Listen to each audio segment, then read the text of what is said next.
All right, guys, we're ready to go. So now the head's clean, the hair's clean. Now we need to make sure that we get the placement correct. Because if the placement's off, your hairline's gonna be off, and you might not like the way that looks. Sometimes it'll make your forehead look bigger or too small.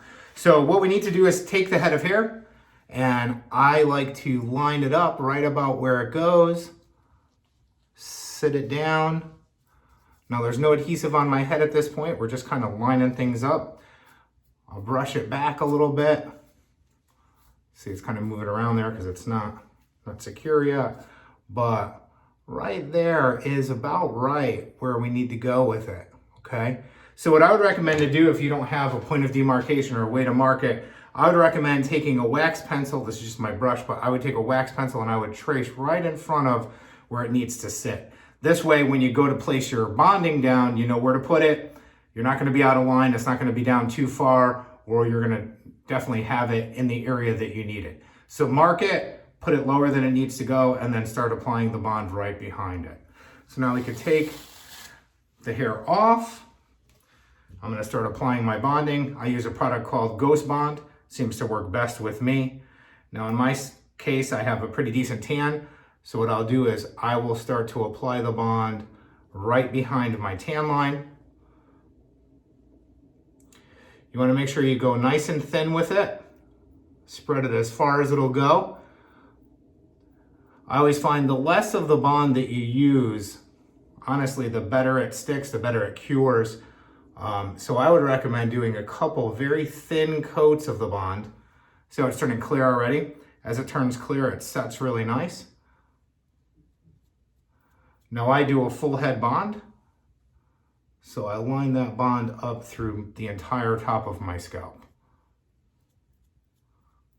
Again, very thin.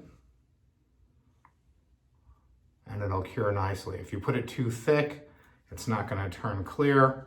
You'll be forced to use a blow dryer or go back and try to spread that bond a little bit thinner.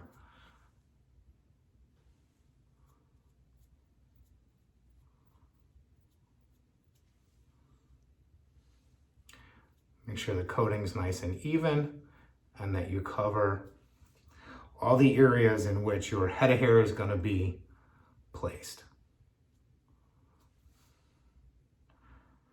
For the back, I use a handheld mirror.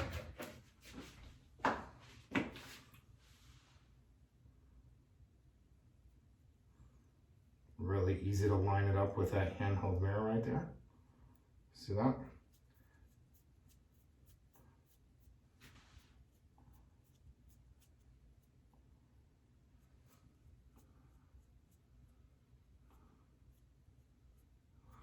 All right.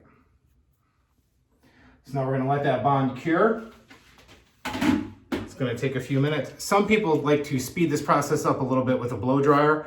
I like to wait about 5 minutes to let it cure.